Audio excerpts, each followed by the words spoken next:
आप सबके अंदर विराजमान परमपिता परमेश्वर को मेरा प्रणाम।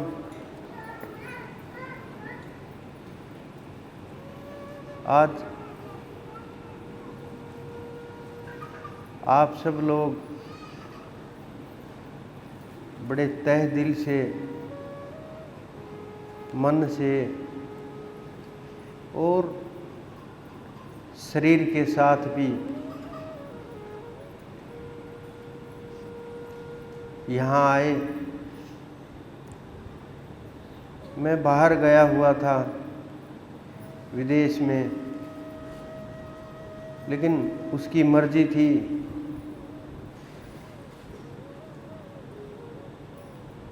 अपने आप सारे काम होते चले गए और आज का यहाँ सत्संग चल रहा है। ये सब उस अनंत की, उस अजन्मे की, उस परमपिता की, जिसका आज प्रकट उत्सव मनाया जाता है, जन्म उत्सव मनाया जाता है। सब उनको अलग अलग नामों से पुकारते हैं, अलग अलग प्रकार से सब विद्वान उनकी व्याख्या करते हैं। बड़े बड़े ध्यानी महापुरुष उनका ध्यान करते हैं। बड़े बड़े योगी उनके नाम के ऊपर योग साधते हैं। बड़े बड़े अवतार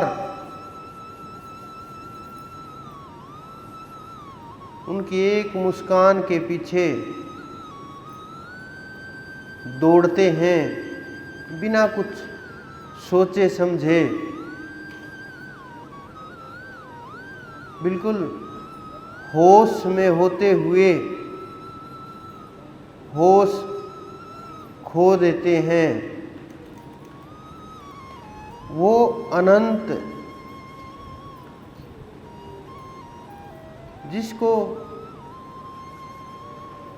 जिसका गुणगान सब शास्त्र करते हैं, सब पुराण करते हैं। भागवत जिनकी महिमा गा गा कर थकती नहीं है। करोड़ों अरबों लोगों के आदर्श, अनेकों अनेक घर से लेकर के जीवन तक उनके नाम के ऊपर चल रहे हैं।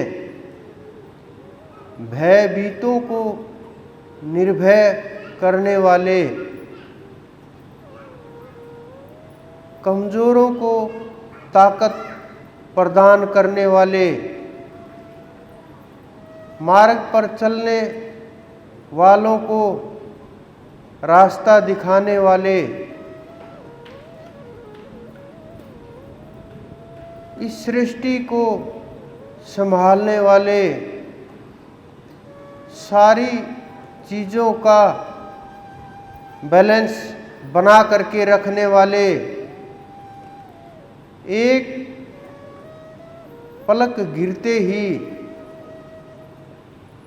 महाप्रलय कर देने वाले, उस अनंत का, और मेरे तो साक्षात गुरु हैं। कैसे कोई वर्णन कर सकता है। करोड़ों करोड़ सिद्ध, लाखों अवतार, अनेकों अनेक ब्रह्मांड, सब उनके अंदर समाये हुए हैं। आस तकते हैं। करोड़ों करोड़ जन्म तपस्या करने के बाद, करोड़ों करोड़ जन्म लेने के बाद अनंत अनंत पुण्य और गुरु कृपा, इन ये सब चीजें साथ में मिल जाएं, तब उनकी एक मोहिनी मुस्कान देख पाते हैं, अनुभव कर पाते हैं। वो ताकतवर जो सबको ताकत प्रदान करते हैं, पूरी प्रकृति को, पूरे ब्रह्मांड को, पूरे मानव जगत को, पूरे देव जगत को, पूरे दानव जगत को, हर चीज को अपने अंदर रखने वाले वो परमपिता परमेश्वर, जिसका ना आदि है ना अंत है, वो श्रेष्ठ जो ग्रहों की चाल अपने अनुसार चलाते हैं, जो समय को अपने अनुसार चलाते हैं, जो प्रकृति को अधीन करके, प्रकृति के अधीन होकर नहीं, प्रकृति को अधीन करके इस धरती के ऊपर जीवों के कल्याण के लिए, मार्ग दिखाने के लिए, भूले भटके लोगों को राह दिखाने के लिए, अनंत अनंत जन्मों की तपस्या से अंदर में जो चाह पैदा हुई, उसको मिटाने के लिए, रसिकों को रस प्रदान करने के लिए, भक्तों के ऊपर दया मेहर बरसाने के लिए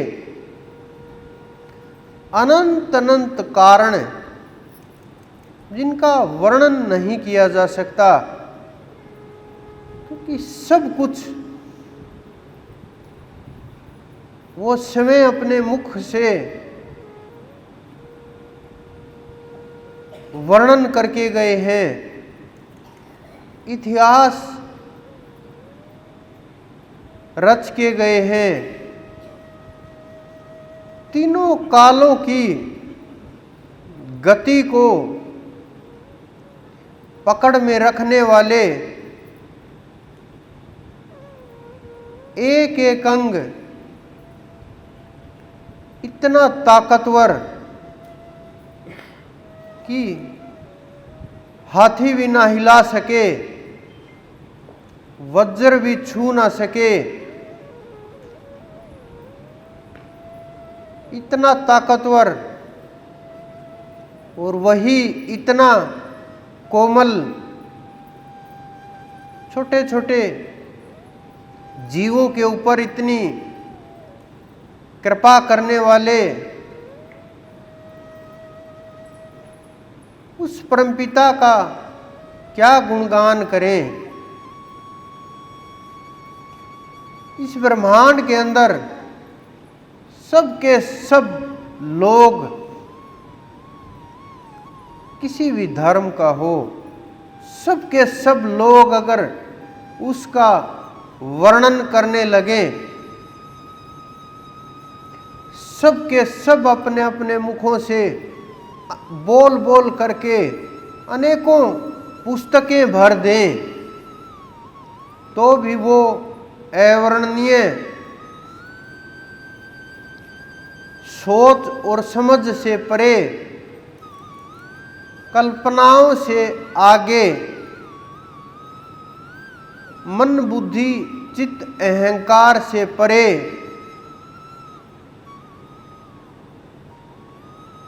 एक एक अंग के अंदर छुपे हुए रहस्यों को ले करके आए, एक एक रिश्ते को इतने गजब तरीके से निभाया, किसी को कोई शिकायत नहीं। जन्म से लेकर के चले जाने तक, आज तक भी उनके तुलना तो ब्रह्मांड में किसी भी संत, महात्मा, पीर, फकीर, कोई भी इस ब्रह्मांड के अंदर सिद्ध तुलना के योग्य नहीं है। इतनी ताकत लेकर के आए थे, इतनी अक्षमता उनके अंदर थी। वो स्वयं जागृत महापुरुष, किसी के जगाए हुए नहीं, किसी ने सिखाया नहीं, सीखे हुए समय प्रकट। कोई कारण रहा होगा कि इस पृथ्वी के ऊपर आए।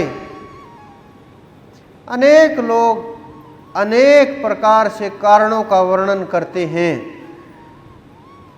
लेकिन फिर भी बहुत से कारण इन नजरों से दूर, कल्पनाओं से परे, प्रकृति के गर्भ में छुपे हुए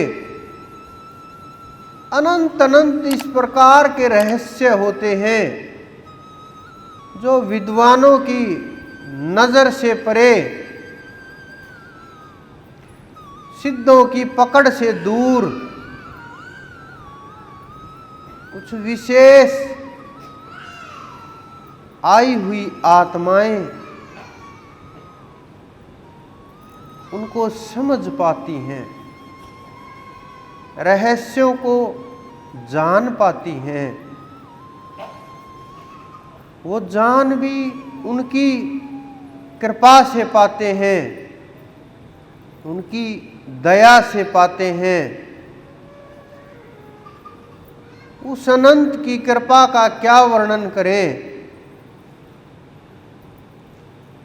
हमने अनुभव किया, जिसका वो हाथ पकड़ते हैं, कितनी गहरी दलदल हो, कितना भी संसार में फंसा हुआ हो, किसी भी प्रकार का जीव हो, जिसका वो हाथ पकड़ लेते हैं, वो जीव उन्हीं का हो जाता है, उन्हीं के समान हो जाता है। क्योंकि पिता और पुत्र में भेद नहीं होता। उसी प्रकार वो सबका पिता है। उनकी करुणा जब आप देखोगे, समझोगे, अनुभव करोगे, आंखों से अश्रु नहीं रुकेंगे। वो प्रेम जो उनके अंदर भरा हुआ है, जब वो प्रेम निकल करके आता है, जीव को जब वो विरह प्रदान करते हैं, बड़े बड़े सिद्ध जो तपस्या में लीन होते हैं, जब एक विरह का उनके ऊपर तीर छोड़ते हैं, छटपटाए हुए घूमते हैं। क्योंकि योगी लोग उनकी सूरत को पकड़ने का प्रयास करते हैं, चेहरे को पकड़ने का प्रयास करते हैं, केशों को देखने का प्रयत्न करते हैं, नजरें मुस्कान के ऊपर टिकी होती हैं, कानों को देखने का प्रयत्न करते हैं, फिर पूरे के पूरे शरीर को बनाते हैं। बड़ी मेहनत करके वर्षों की तपस्या के बाद अभ्यास के द्वारा एक एक अंग तैयार करते हैं। उस योगी का फिर ध्यान ठहरने लगता है। जब वो हृदय में रूप ठहर जाता है, पकड़ में आ जाता है, और जब पूरी तरह से रूप पकड़ में आ जाता है तो वो रूप छुड़ा करके भाग लेते हैं। फिर जीव की वो हालत होती है जो बच्चा दूर हो जाने के बाद माँ की हालत होती है, छटपटाती है ढूंढते हुए, कहाँ गया, कैसे ढूंढ के लाएं, कैसे मिले, कैसे एक बार दिखे, क्या कर दूं उसके लिए, सब कुछ न्योछावर कर दूं। इस प्रकार की जब भावना योगी के अंदर भी हो जाती है कि मैं अपने आप को खो दूं,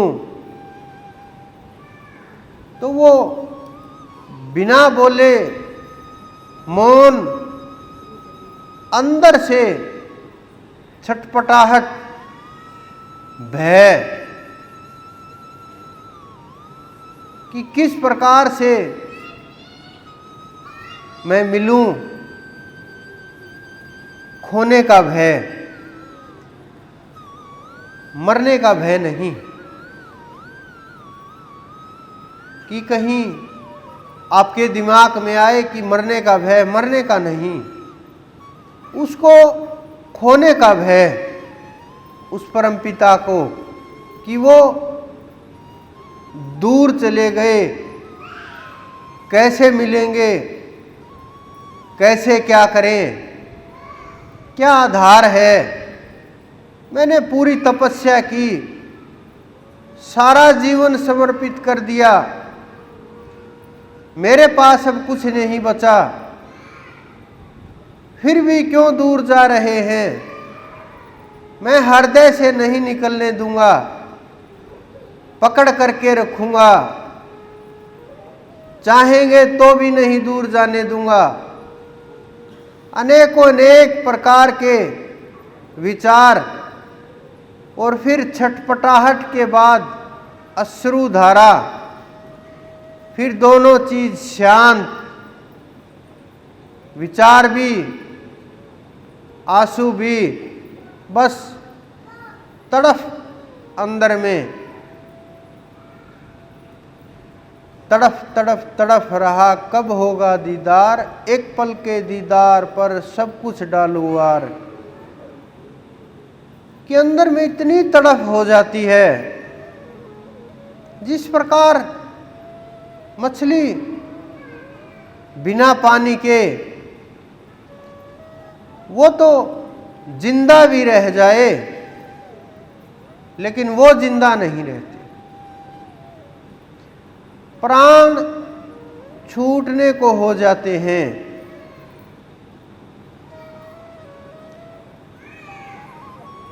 विरह अग्नि तनु तूल समीरा, विरह की अग्नि शरीर को तृण के समान घास के समान जलाने लगती है। आंसू गिरते हैं तो थोड़ा शांत हो जाती है विरह अग्नि। जिस प्रकार से आप लोग किसी बहुत ज़्यादा मानसिक दबाव में हो, दिमाग शांत ना हो, विचार शांत ना हो, कुछ दिमाग में द्वंद्व चल रहा हो, प्रभाव हो रहा हो, चारों तरफ से कोई अपना नजर ना आए, अकेलापन हो, अंदर से टूटे हुए हों, कुछ अपने पास शेष ना हो, तो आदमी छटपटाने लगता है, रोने लगता है, दुखी होने लगता है। ये दुख थोड़ा अलग किस्म का दुख है। संसारी वस्तुओं के लिए, अपनी इच्छाओं की पूर्ति के लिए, मन के अंदर जो मनोरंजन की चीजें चल रही हैं उनके लिए, लेकिन वो आत्मा के लिए है, अपने आप को पाने के लिए है। जो हृदय से वो रूप छूटता है उसको प्राप्त करने के लिए होता है। जो लोग ध्यान लगाते हैं, जिनके ऊपर उस परमपिता की दया है, वो जब रूप पकड़ते हैं और वो छूट जाता है, आंसू रोके हुए नहीं रुकते। वो अनंत जो योगियों के ध्यान से निकल जाए, उसने स्त्री और पुरुष में कोई भेद करना नहीं सिखाया, कभी भी नहीं। सबको एक समान उपदेश दिया, एक समान सबको सब कुछ सिखाया। कभी फर्क नहीं किया, सबको बराबर बांटा। अगर वो बराबर नहीं बांटते तो जो उस समय की महिलाएं थी जिनका ध्यान लगता था, जो उसके रूप में खोई रहती थी, जो उसका गुणगान करती रहती थी, जो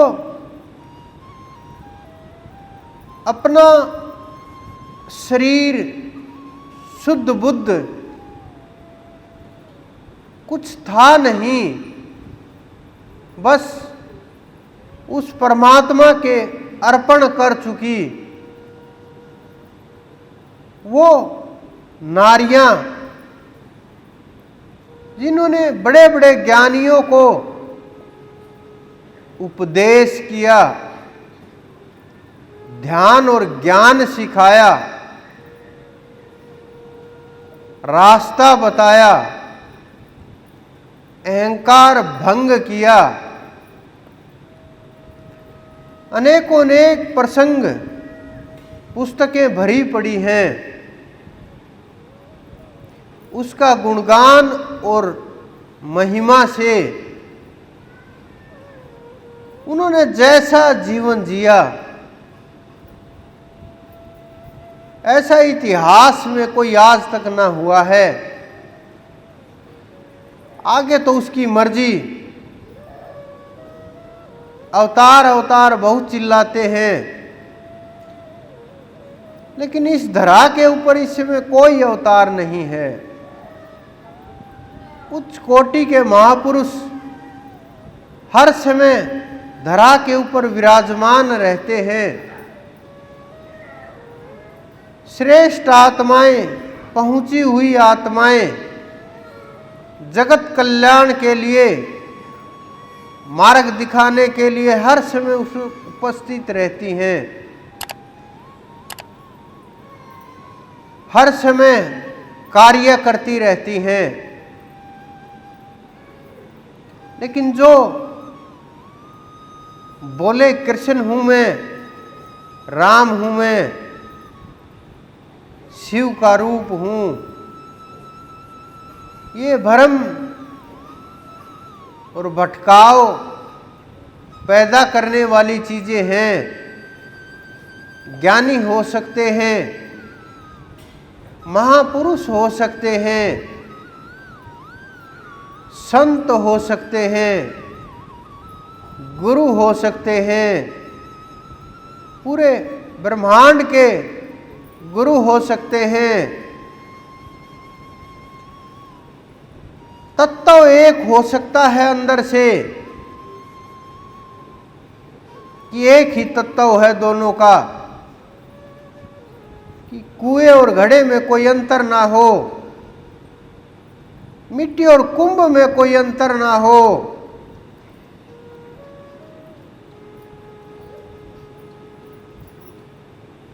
स्वर्ण और आभूषण में कोई अंतर ना हो।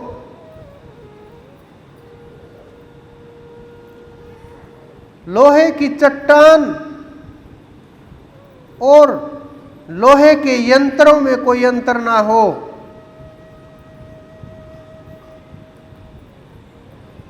तो उनमें कैसे अंतर हो सकता है? लेकिन अवतार नहीं हो सकते, क्योंकि उनकी शक्तियां असीमित होती हैं। वो ब्रह्मांड के अंदर जैसे चाहे वैसे बदलाव करते हैं, जैसे चाहे ऐसे संसार को चलाते हैं।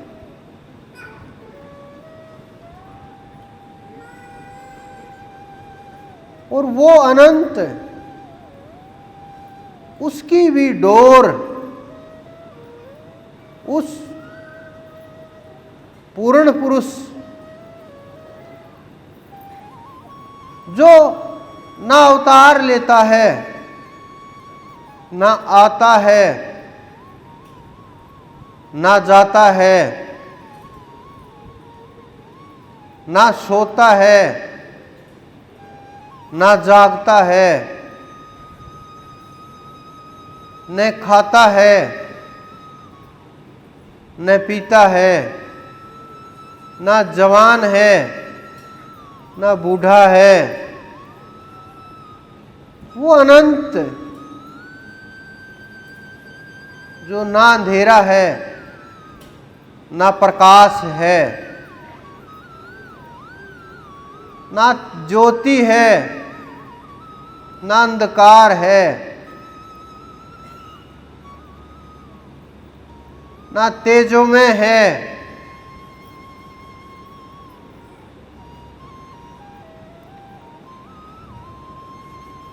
ना देव है, न मानव है। और इन सब से परे होते हुए भी अंश रूप से, जैसे मानव के अंदर आत्मा, जीवों के अंदर आत्मा, ऐसे ही वो परमेश्वर प्रत्येक जीव के अंदर अप्रकट रूप से रहते हैं, प्रकट रूप से ज्ञानियों के अंदर, महापुरुषों के अंदर रहते हैं। क्योंकि जिसके अंदर वो ज्ञान प्रकट हुआ, वो जागा, फिर क्या रहेगा? जब वो प्रकट ही हो जाएगा, पाप और पुण्य से जीव दूर चला जाएगा, पाप और पुण्य नजदीक नहीं रहेंगे, प्रभाव भी नहीं हो पाएगा किसी भी प्रकार से, क्योंकि अंदर में जब वो प्रकट बैठा है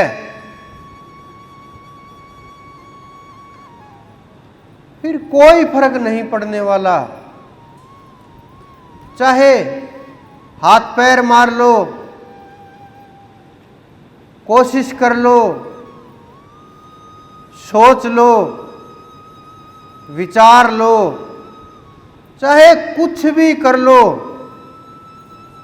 अगर एक बार वो तत्व प्रकट हुआ तो जीवन मुक्त हो। ब्रह्मांड में किसी की ताकत नहीं उस आत्मा को रोक दे, उस आत्मा को वापस लौटा दे। काल, महाकाल, देव, दनुज, नाग, किन्नर, लोक लोकांतर, किसी की ताकत नहीं। कि आपने सुना होगा ना, कुछ लोग यात्रा करके वापस लौट आते हैं, वो अपना अनुभव बताते हैं। एक बड़ी सी सफ़ेद दाढ़ी वाला हाथ पकड़ के लेकर के गया और उसने बताया कि अभी तो इसका नंबर ही नहीं आया, क्यों उठा लाए इसको, फिर वापस भेज देते हैं। वो आ करके बताता है, घर वाले देखते हैं मर गया था, 4 घंटे बाद दोबारा जिंदा हो गया। फिर वो बताते हैं ऐसे ऐसे कोई दिखा था, बाबा जी की तरह से नजर आया और ये बातें हुई और मैं वापस लौट आया। वहाँ भी फाइल आपकी नहीं रहेगी अगर वो प्रकट हुआ तो, वहाँ से फाइल अपने आप जल जाएगी, अपने आप फाइल खत्म हो जाएगी। जिस प्रकार से किसी ने कोई अपराध किया हो, उसकी सजा पूरी हो गई तो फाइल कहीं उठाए घूमे जाओ, उसको दोबारा से अगर कोई अपराध ना हो तो जेल नहीं हो सकती। उसी प्रकार से जो जीवन मुक्त हो गए वो इस बंधन में नहीं रहते, दोबारा जन्म नहीं होता। लेकिन वो जीव जिनके ऊपर उसकी मेहर बरसती है, सत्संग का बड़ा प्रभाव होता है। आप जब एकाग्र हो करके बैठोगे, सुनोगे,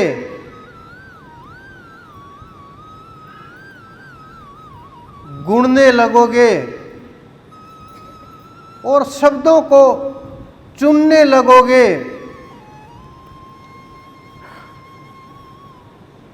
और शब्दों के ऊपर पकड़ करने लगोगे और शब्द टकराने लगेंगे बुद्धि से, तो विचार कटने शुरू हो जाएंगे, ध्यान ठहरने लगेगा, गुरु का शब्द भी पकड़ में आने लगेगा। कहाँ चढ़ के बोल रहे हैं, कैसे बोल रहे हैं, क्यों इस शब्द का प्रयोग किया, कहाँ से उठा करके लेके आए, कैसे समझूं मैं इस शब्द को। ऐसे एक एक शब्द ले करके जब आप ध्यान में बैठोगे तो उस शब्द का रहस्य खुलने लगेगा। पकड़ होने लगेगी शब्द के ऊपर,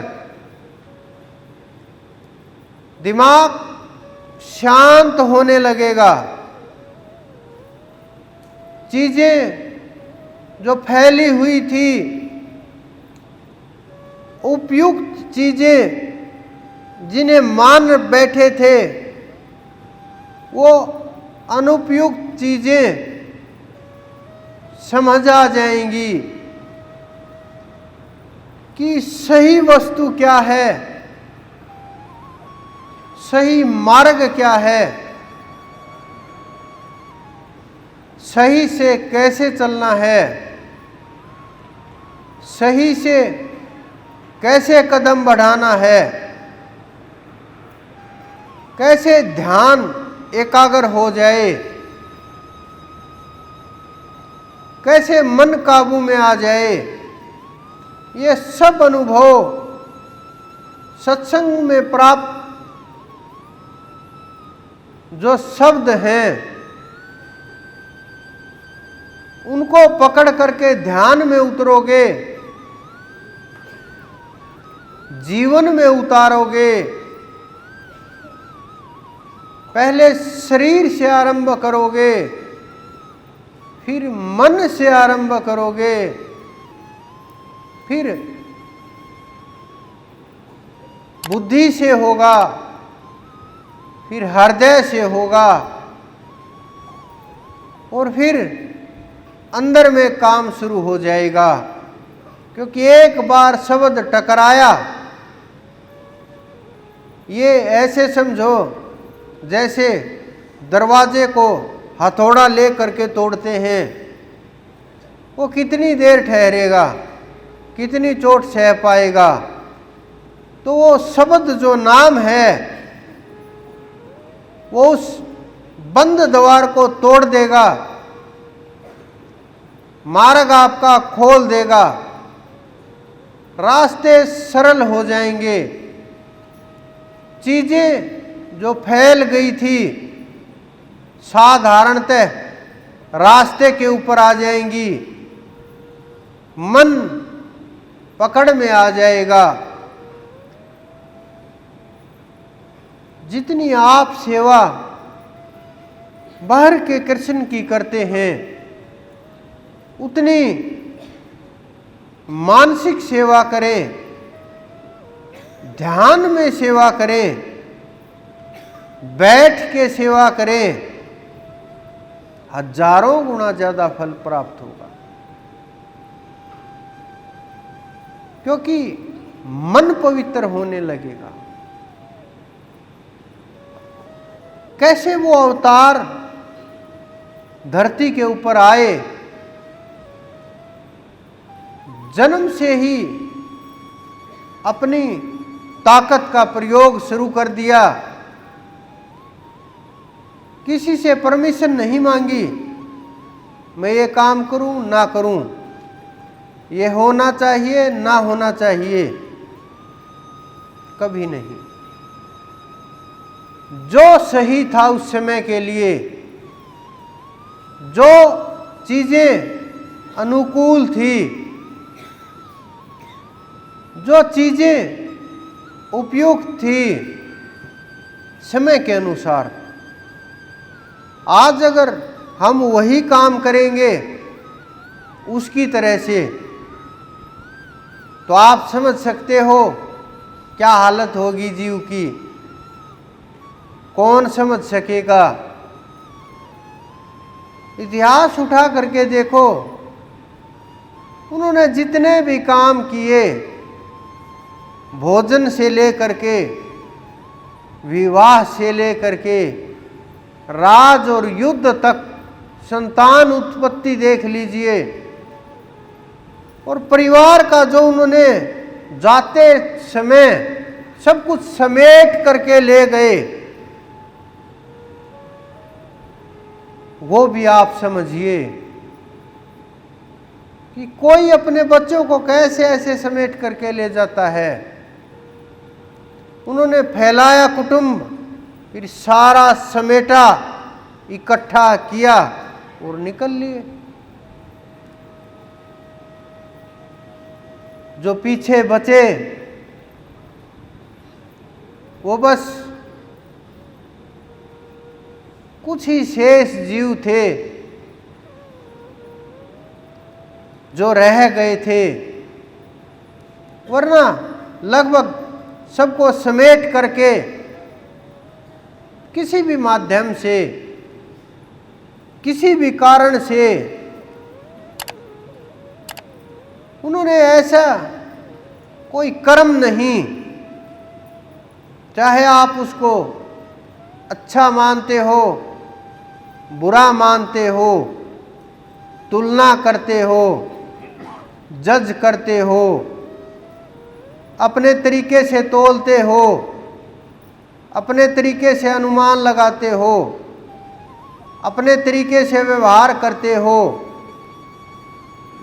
और अपने साधारण मनुष्य से तुलना करते हो, और आज के समय की उस समय से अगर तुलना करते हो तो ये हमारी बेवकूफ़ी है। उन्होंने जो किया कोई नहीं कर सकता, ना कोई कर पाया। सब कुछ स्वीकार करना। जिसने बोला मैं तेरा हूं, देखा नहीं मुड़ करके, स्त्री हो, पुरुष हो, बच्चा हो, बूढ़ा हो, कुब्जा हो, द्रौपदी हो, अर्जुन हो, भीष्म हो, किस किस के नाम गिनाए। ये तो कुछ योद्धा हैं। वो योद्धा जो जन्म जन्मांतर से युद्ध कर रहे, अपने अंदर में बहुतों के उनसे मिल करके अंदर के युद्ध समाप्त हो गए, बीज खत्म हो गए, समर्पण हो गया, अपना कुछ शेष रहा नहीं। अनंत अनंत जन्मों की वो तपस्या जिनसे उनका सानिध्य प्राप्त हुआ, उनको साक्षात अनुभव कर पाए। साथ खेलने वाले, साथ भोजन करने वाले, साथ युद्ध करने वाले, साथ गैया चराने वाले, साथ माटी खाने वाले, साथ नाचने वाले, साथ माखन चुराने वाले, अनेकों अनेक जीव जो समय समय के ऊपर बदलते गए। उन्होंने कितनी तपस्या की होगी उस कुछ पल के साथ के लिए, कुछ पल के कर्म उनके साथ जोड़ने के लिए कि उस अनंत के साथ मेरा कर्म जुड़ जाए। कष्ट चाहे अनंत हो जाए, शरीर चाहे छलनी छलनी हो जाए, जीवन और मृत्यु चाहे रोज होती रहे, लेकिन कुछ पल का साथ मिल जाए। कैसी वो तपस्या कि और कुछ भी ना चाहिए, तेरे से तू ही चाहिए। इस प्रकार का संकल्प करके योगीजन अनंत जन्म से तपस्या करते हैं। तपस्या की, शरीर छूटा, फिर योगियों के घर जन्म लिया, फिर तपस्या की, फिर शरीर छूटा, फिर जन्म हुआ योगियों के घर, और इतने पात्र बन गए किस उस अनंत के साथ अपना कर्म जोड़ लिया। मन तो जुड़ा हुआ ही था, शरीर भी जोड़ लिया,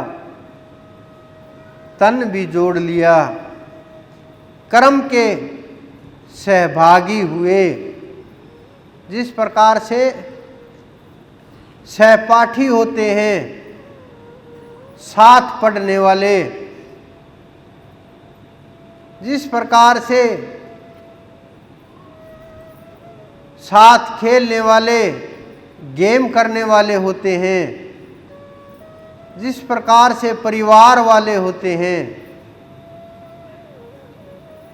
जिस प्रकार से नौकरी करने वाले होते हैं साथ, जिस प्रकार से कई लोग मैंने देखा लंबे समय 10-20 वर्ष आना जाना ट्रेन या बस से हो, उसमें इतनी जान पहचान हो जाती है, अंदर गए पता है वो आए हुए होंगे, जाके उनसे मिलना है, बैठे मिलेंगे, अपनी सीट घेरे हुए मिलेंगे, जा कर के उनके पास बैठना है, ताश खेलना है, बात करनी है, इधर उधर की बातें करनी है। कोई भी कहीं भी कर्म जुड़ता है, साथी बन जाते हैं। उसी प्रकार उन ऋषि मुनियों के कर्म उस परमात्मा के साथ जुड़ गए। वो आत्माओं में परम है, वो हमारे से श्रेष्ठ हैं, वो ध्यान के योग्य हैं, वो गुणगान के योग्य हैं, वो नाम रटने के योग्य हैं, वो समर्पण के योग्य हैं, वो पूजा के योग्य हैं, वो प्रातः स्मरणीय नहीं, हर समय स्मरण के योग्य हैं। उनका एक एक शब्द जीव की नौका को किनारे लगा देता है। जैसे समुद्र के अंदर नौका हिल रही हो, खोई हो, किनारे ना लगे, नाविक चापू चलाते हैं और उनके सहारे धीरे धीरे नौका को लहरों से बचाते हुए किनारे लगा देते हैं। उसी प्रकार उनका नाम उसी प्रकार चापू की तरह से काम करता है, किनारे लगा देता है। जिसके नाम लेने मात्र से बड़े बड़े पंथ बन गए, एक नाम के ऊपर बड़े बड़े धर्म बन गए, मजहब बन गए, केवल उनके नाम के ऊपर। तो वो क्या ताकत है जिसका वर्णन हो रहा है, जिसे सुनने के लिए, जिसे पाने की चाह से आप सुबह से बिना पानी के पैदल चल करके इतना समर्पण कि पानी भी दर्शन करके पिएंगे, प्रसाद वहीं जा कर के लेंगे, इतनी भावना जीव पीछे नहीं रह सकते। कोई रोक नहीं सकता, क्योंकि अपना कुछ बचा ही नहीं। तन भी अर्पण कर दिया, मन भी अर्पण कर दिया, और जो कुछ बचा था वो भी अर्पण कर दिया, और उसका मान करके सब कुछ कार्य करने लगे। अगर हम अपना कार्य ना मान करके उसका कार्य मान करके करें तो कोई गलती नहीं हो सकती, कोई आलस्य भी नहीं हो सकता, कोई विचार भी उत्पन्न नहीं हो सकता, कोई कल के ऊपर भी नहीं छोड़ सकता। अंदर में शंका भी उत्पन्न नहीं होगी, किसी प्रकार की दिक्कत भी नहीं आएगी, परेशानियां भी खत्म हो जाएंगी, हालात भी खराब हो जाएंगे,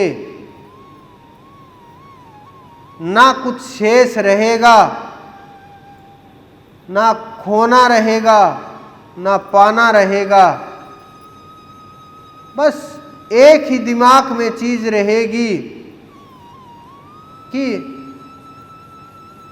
उसका कार्य है, हम तो करने वाले सेवक हैं उसके। और जो परमपिता के सेवक होते हैं उनको कोई देख नहीं सकता।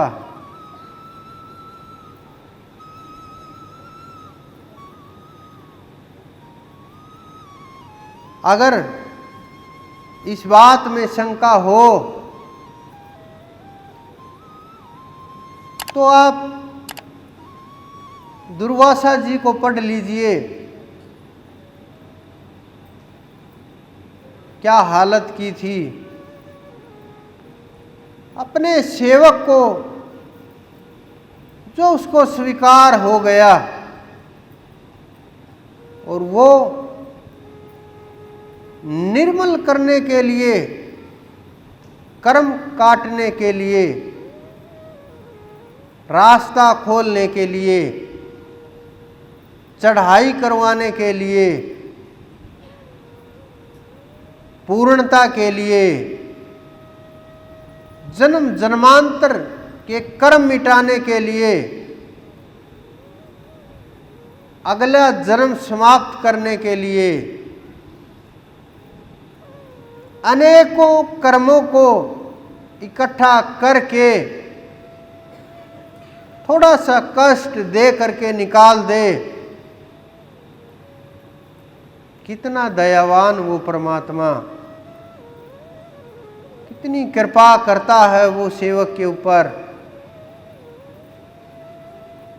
उसके अंदर इतनी करुणा,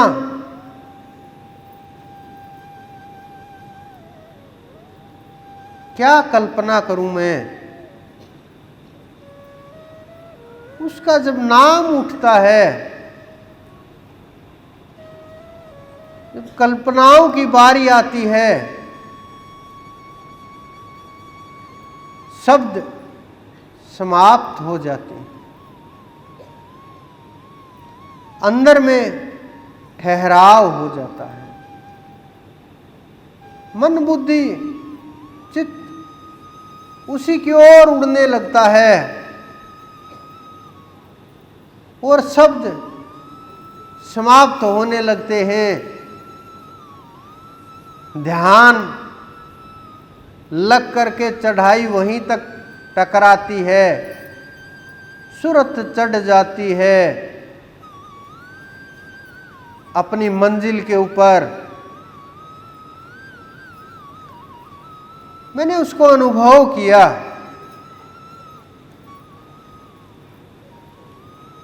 उन्होंने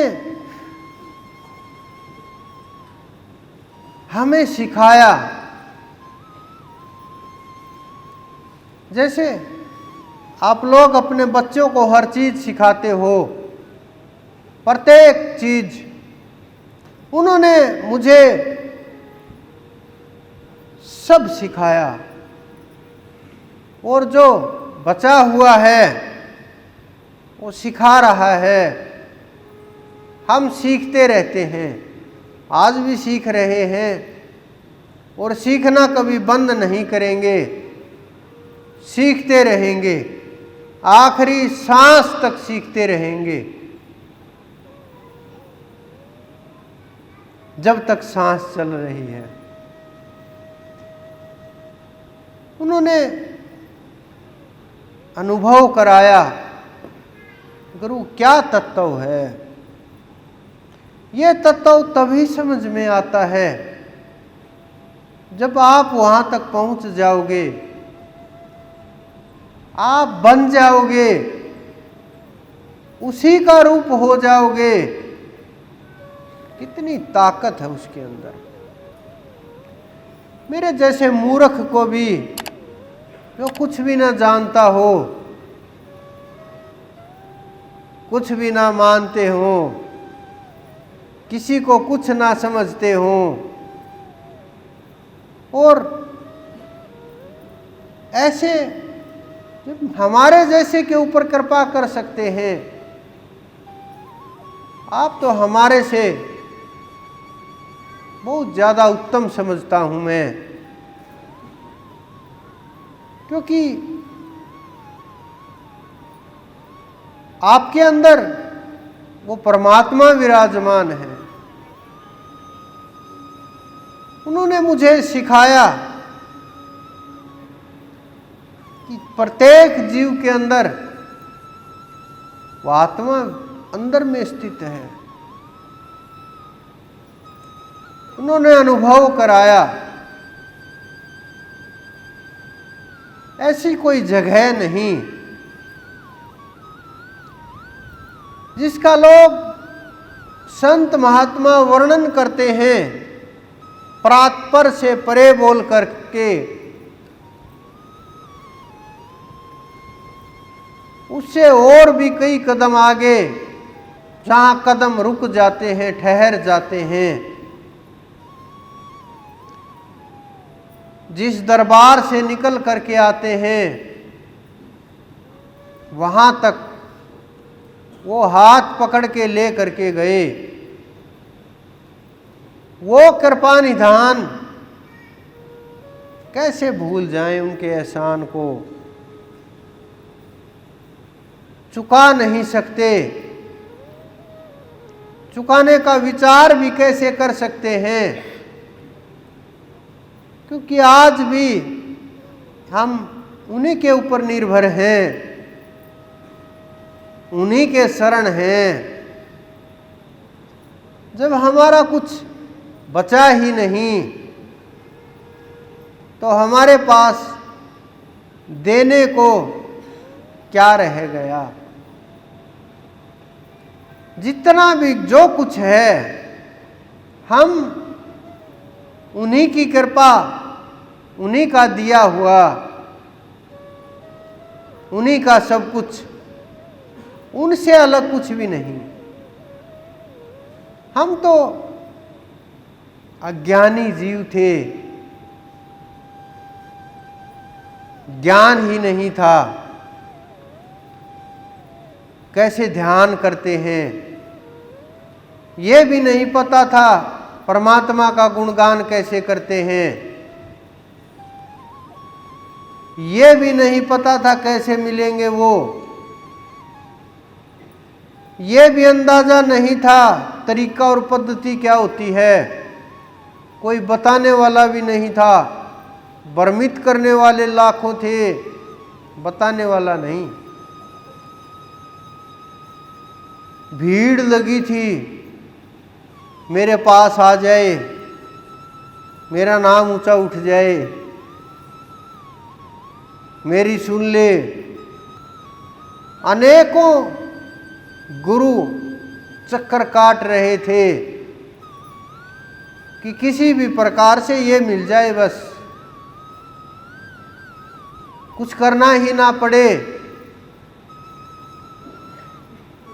और हमारा भी नाम उठ जाए और इनके सहारे हम भी तैर जाएं। अनेकों अनेक महात्मा लोग आए, ऐसे महात्मा भी जो शरीर छोड़ करके चले गए, उन्होंने भी कृपा करने की बात कही। लेकिन चाहे हमारी नादानी समझो, ना समझी समझो, या हमें पता नहीं था कैसे क्या करते हैं, क्या होता है, हम एक बात के ऊपर ठहरे हुए थे कि जो वो सिखाएगा वही सीखेंगे, जो वो करवाएगा वही करेंगे, जैसे वो चलाएगा वैसे ही चलेंगे, जो वो समझाएगा वही समझेंगे, जिसको वो भेजेगा बोलेगा उसी की सुनेंगे। लेकिन गुरु परमात्मा को ही बनाएंगे, श्री कृष्ण को ही बनाएंगे। मुझे तो ध्यान ही नहीं था, ध्यान में बैठे हुए बड़े बड़े देव, ब्रह्मदेव से लेकर के वैकुंठपति तक, आदि शक्ति से लेकर के सब के सब जिनके नाम सुने आपने, हर रोज चक्कर काटने लगते थे। मुझे अंदाजा भी नहीं था, बस इतना था कुछ चल रहा है अंदर में, बैठते ही कुछ कुछ दिखने लगता है। क्या दिखने लगता है ये नहीं पता था। कभी कोई आ रहा है, कभी कोई जा रहा है, कभी कोई कुछ बता रहा है, कभी कोई सिखाने का प्रयास कर रहा है, अनेकों अनेक प्रकार के। लेकिन मैं एकदम से सबको हटा करके कि सब दूर नहीं चाहिए, मुझे वही चाहिए बस। मूर्ख बुद्धि समझो, हठ समझो, बचपना समझो, योग समझो, या उनसे प्रेम, या जन्म जन्मांतर से उनके से रिश्ता, कोई कारण रहा होगा। इतनी कृपा का एक चीज मिल जाती है जीवन में, चाहे कोई भी हो, या यश मिल गया, या धन मिल गया, या ज्ञान मिल गया, या विद्वान हो गए, या समझ बढ़ गई, या ताकत मिल गई, या सिद्धियां मिल गई, या निधि मिल गई, या और श्रेष्ठता, सुंदर शरीर मिल गया। कोई एक चीज वो परमात्मा दे देता है। लेकिन उस अनंत ने कृपा करके पता नहीं किस प्रकार से हमारे जैसे अज्ञानी को मेरे गुरु ने कैसे उपदेश किया। कई बार तो मेरी ही समझ से बाहर हो जाता है और मैं सोचने भी लगता हूं। कभी कभी एकांत में कभी बैठे हों किसी जगह के ऊपर, दूसरे देश के अंदर बैठे हों, मैं हंसने लगता हूं। मेरे साथ गए हुए पूछते हैं क्या हुआ, मैं बोलता हूं उसकी कृपा मेरी समझ से परे है, मेरी बुद्धि वहां तक नहीं पहुंच सकती। मैंने कभी सोचा भी नहीं था क्या करने निकले थे हम। ध्यान का तो सवाल ही नहीं था। दिमाग में ही नहीं था जो ये चल रहा है। एकदम से जीवन बदला, हाथ पकड़ा, बिल्कुल जो साथी थे उस समय के आज भी हैं वो मेरे साथ। सबको पता इस बात का कि एकदम से कैसे ध्यान लगना शुरू हुआ, हाथ पकड़ा, मैं जो बोलता वही होने लगा। मैं घर आकर के बैठ करके सोचता, मैंने क्यों बोला उसको, उसके साथ ऐसा हो गया, नहीं बोलना चाहिए था। आज भी यही है, किसी भी देश में हो, कोई भी काम चल रहा हो, आदत नहीं बदलती। सीधा बोलना कि जो है वो है, सही हो गलत हो। परमात्मा ने क्यों चुना हमें? मुझे मेरे अंदर कोई योग्यता, कोई खासियत कभी नजर नहीं आई। एक तो ये होता है कि हाँ मैं योग्य था, हमने तपस्या की थी, हमने बस समर्पण किया कि होगी पिछले अनंत अनंत जन्मों में कुछ हमने तप किया होगा, ध्यान किया होगा, सानिध्य रहा होगा, साथ में रहे होंगे। अनेकों कारण हो सकते हैं, लेकिन इस जन्म में मुझे नहीं लगता, क्योंकि मैं तपस्या को देखता हूं कि लोग कितनी मेहनत करते हैं, कितनी तपस्या करते हैं, कितना जोर लगाते हैं, कितनी पकड़ रखते हैं। लेकिन फिर मुझे समझ आया, गुरु ने हाथ पकड़ लिया तो सारी चीजें अपने आप कर देते हैं, रास्ते अपने आप बना देते हैं, सब कुछ अपने आप खुलता जाता है, पकड़ अपने आप होती जाती है, अपने आप उड़ा ले जाते हैं। जिस प्रकार से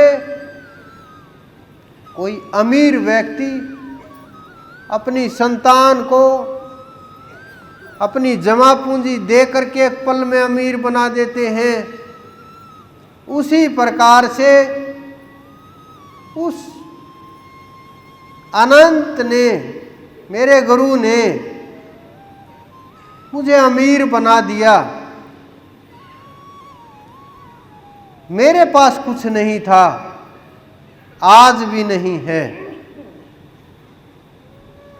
मैं एक साधारण सा आदमी हूं। मेरे कर्म उसके अनुसार चलते हैं, जैसा वो चाहता है।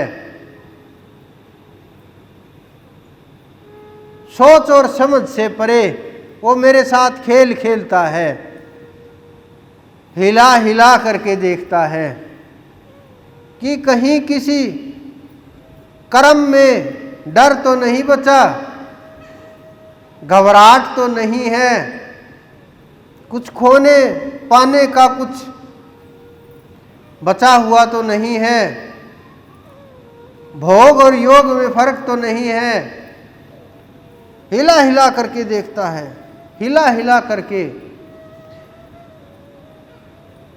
हिलाने दीजिए, वो ही हिलाने वाला, वो ही हिलने वाला, वो ही बचाने वाला, वो ही उठाने वाला, वो ही संभालने वाला, वो अनंत। जब उसका रहस्य समझ जाओगे, उस अनंत का जिसके लिए आप तड़फ रहे हैं अंदर से, जिसके लिए भोजन तक छोड़ देते हैं, जिसके लिए बूंद पानी के अंदर नहीं जाने देते, जिसके लिए शादी के बाद भी ब्रह्मचर्य व्रत का पालन करते हैं, जिसके लिए सब कुछ छोड़ करके ध्यान करते हैं, जिसे पाने के लिए सब कुछ भूल जाते हैं,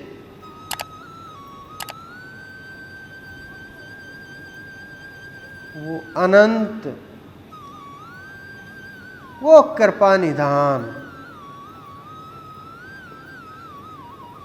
कितनी कृपा करता है जीव के ऊपर कि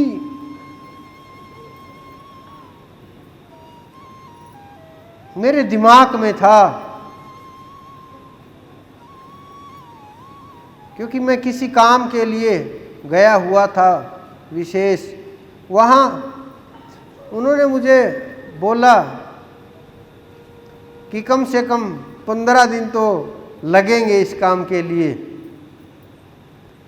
कि 12-15 दिन से पहले ये काम नहीं होगा। मैंने कहा, मैंने तो बोला नहीं सत्संग के लिए कि जन्माष्टमी का सत्संग होगा। जब उसने लिखवाया है तो अपने तरीके से लिखवाया होगा, अपने तरीके से किया होगा, और जो काम 10-12 दिन में होने थे 24 घंटे ज़्यादा बोल दिए मैंने, 18-20 घंटे में वो सारे काम निपट करके, सारी पैकिंग हो करके, मैंने कहा 2 दिन तो रुकने दीजिए मुझे। मैंने कहा नहीं, अब तो फ्लाइट कर दिया, आप निकलिए। मुझे आए भी 2-3 दिन हो गए।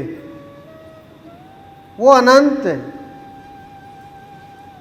कितनी कृपा करता है जीवों के ऊपर कि सत्संग मिलता रहे योग्य जीवों को। क्योंकि जो आप लोग बैठे हुए हैं, कुछ लोग रात्रि सोच करके नहीं आए कि रात्रि का समय है, कैसे जाएंगे, पूरा दिन से कुछ खाया पिया नहीं, और फिर मैंने बोल दिया था शायद मैं ना भी आ पाऊँ।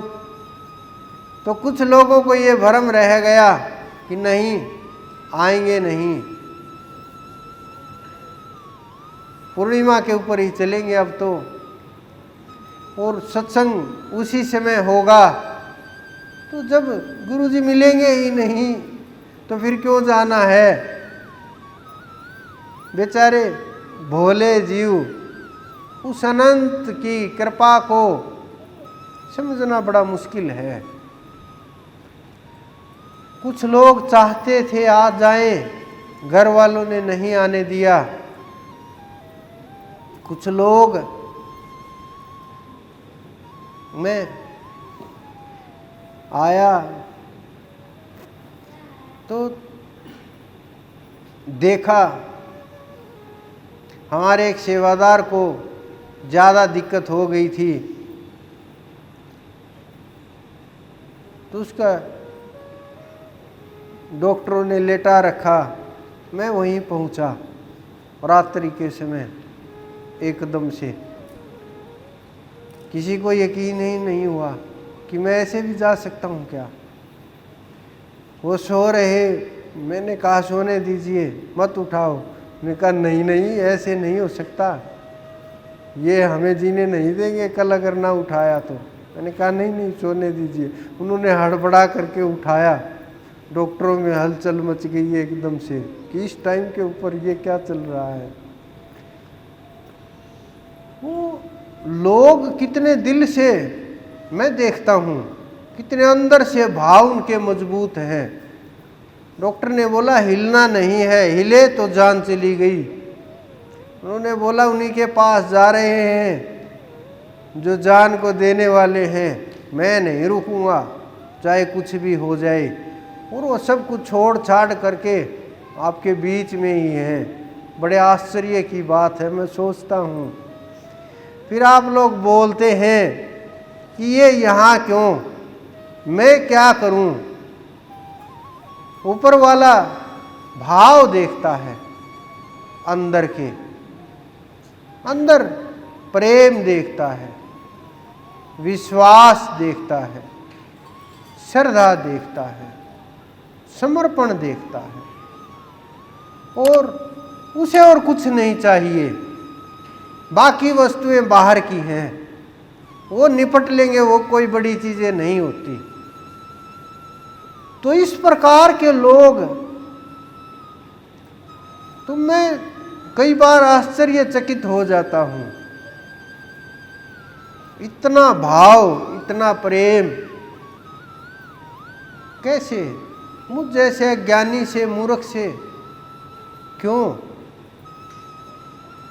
क्योंकि उसने दया करी, दाता ने मेहर करी। इस कारण से वो उस अनंत के जीव हैं, उस परमात्मा के जो सोचते नहीं हैं, विचार नहीं करते, बस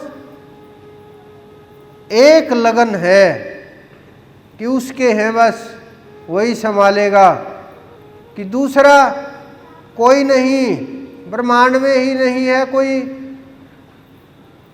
बहुतों ने अनुभव किया, मैं देखता सब लोग मना कर देते, डॉक्टर से लेकर के सब साइंसदान जितने भी हैं, कि ये अब काम नहीं होगा। और उसकी कृपा की एक नज़र से डॉक्टर आकर के ये बोलते, उनसे मिलना है, मुझे मिला दोगे किस प्रकार से? और सामने मैं बैठा मिलता टी शर्ट पहने हुए। उन्हें बड़ा और भी आश्चर्य हो जाता कि ये कैसे हो सकता है, ऐसे बड़ा मुश्किल हो जाती। कुछ दिन पहले बहुत राजनीतिक लोग आए मेरे पास, रात के समय आ गए, 5-7 दिन पहले। वो आश्चर्य में हो गए कि आप, मैंने कहा कि हमारे कुछ सवाल हैं, कि बड़े बड़े महात्माओं से सवाल किए, जवाब नहीं मिले। कहा किए होंगे कि उन्होंने ऐसे बोला, उन्होंने ऐसे बोला, कि वो उनके जवाब हैं, मेरे नहीं, मेरे जवाब हम देंगे। आश्चर्य में, मैं इतना पढ़ा लिखा भी नहीं, समझ भी नहीं, पुस्तकें भी नहीं पढ़ी इतनी, लेकिन ऐसा क्या हुआ कि उसकी कृपा हुई, उस अनंत की, और सारा का सारा सब कुछ खुल गया। तो फिर मुझे ये महसूस हुआ कि उसके लिए पुस्तकें पढ़ने की कम आवश्यकता है, ध्यान की ज़्यादा आवश्यकता है, उसके चलाए मार्ग पर चलने की ज़्यादा आवश्यकता है, उसकी आज्ञा में रहने की ज़्यादा आवश्यकता है, उसकी आज्ञा से एक कदम इधर से उधर ना हो, चाहे जो आज्ञा हो, जो मर्जी वो बोलता है हम वही करते हैं। हम नहीं सोचते बदनामी हो, अच्छाई हो, नाम दूर तक जाए, खराब हो। मेरा काम नहीं है सोचने का, ये उसका काम है। हम तो जो उसने बोला, जो मालिक ने बोला, हमने हुक्म पुगा दिया। बदनामी उसकी होगी, श्रेष्ठता उसको मिलेगी, मान बढ़ाई उसको मिलेगी, हमारा कुछ नहीं। हम तो सीधा उसके अर्पण कर देते हैं। तो वो लीलाधर, जिसकी लीलाओं का गुणगान कर करके छोटे से मानव से महामानव बने प्राणी,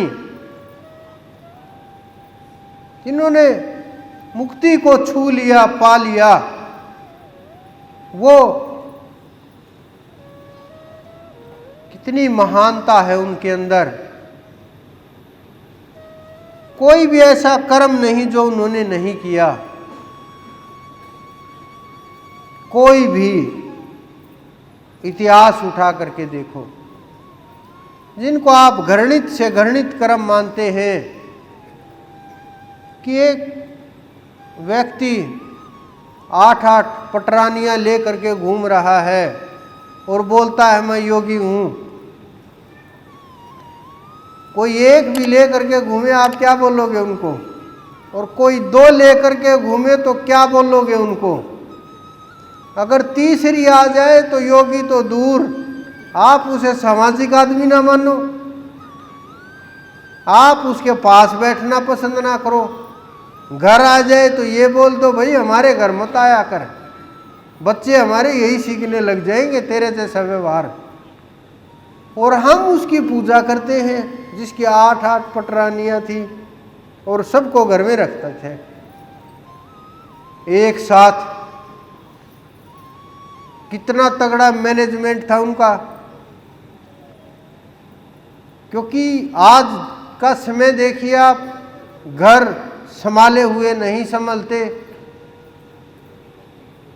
एक लड़की से लड़का नहीं संभलता, लड़के से लड़की नहीं संभलती, पत्नी से पति नहीं संभलता, पति से पत्नी नहीं। लेकिन उनका मैनेजमेंट देखिए, रिसर्च चल रहे हैं उनके मैनेजमेंट पे कि उन्होंने कौन सी ऐसी विद्या थी, कौन सी ऐसी कला थी, सब का सब परिवार सब संतुष्ट, सारी फौज संतुष्ट, राजकाज मंत्री सब संतुष्ट, योद्धा सब संतुष्ट, कि युद्ध में गए वहां भी सबको संतुष्ट करके आए। कितनी ताकत! साधारण बुद्धि से भी अगर सोचे तो भी उनका कोई जोड़ नहीं है। इस संसार की दृष्टि से सोचे, एक महामानव की तरह सोचे कि एक साधारण मानव होते हुए उन्होंने क्या क्या कर्म कर दिए। दूसरा नगर जा बसाया, उस टाइम के ऊपर आज से 5000 वर्ष पहले, आज भी अगर नगर बसाने लगे, कितना धन संपत्ति, समय, लोग, कितना आज के समय के ऊपर कितना लग जाता है, वो कैसे उठा करके ले करके गए होंगे। लोग तो बोल देते हैं ऐसे उड़ाया और द्वारका उतर गए, लेकिन जो वो लोगों को ले करके गए, इतने लोगों को इकट्ठे करके, कोई तो मार्ग बनाया होगा, किसी रास्ते से तो पहुंचे होंगे, कोई तो पगडंडी पकड़ी होगी, तभी कितना समय लगा हुआ होगा, कैसे जगह ढूंढी समुद्र के किनारे। आज तो कैमरे लगा लगा करके जल के अंदर जा जा करके उन पत्थरों को, मूर्तियों को टच कर करके देख रहे हैं कि ये पुरानी द्वारका है, क्या ये वही द्वारका है, क्या ये वही एनर्जेटिक पत्थर हैं जहां उस अनंत का वास रहा हो, जहां उन्होंने अपना समय गुजारा हो, जहां समय दिया हो। खोज रहे हैं साइंस वाले, लगे पड़े हैं। उन्होंने जितने कर्म किए अवर्णनीय हैं, कोई वर्णन नहीं कर सकता, लेकिन गुणगान करके पार जरूर उतर सकते हैं। मुझे लगता है मैंने आप लोगों का बहुत समय ले लिया, क्योंकि उपवास है, समय भी हो चला। छोटे छोटे बच्चे व्रत करके बैठे हैं कि कब ये बोलना बंद हो, हमें प्रसाद मिले और थोड़ी शांति हो। तो जिस चीज़ की आपको ज़रूरत है तो अब थोड़ा वो भी काम कर लेते हैं, लेकिन आप ध्यान जरूर करिए उस परमपिता परमेश्वर का। चाहे आज आप आए हैं, कम से कम जो यहाँ रुके यहाँ, जो घर जाए वो घर, कम से कम 1 घंटा तो बैठिए उनके नाम के ऊपर। मन पकड़ में है, विचार पकड़ में है, बुद्धि पकड़ में है, इंद्रियां पकड़ में है, बड़ी पवित्र सब कुछ। तो ध्यान जरूर लगाने का प्रयत्न कीजिए। आप सबके अंदर विराजमान मेरे गुरु, मेरे इष्ट को मेरा बार बार प्रणाम।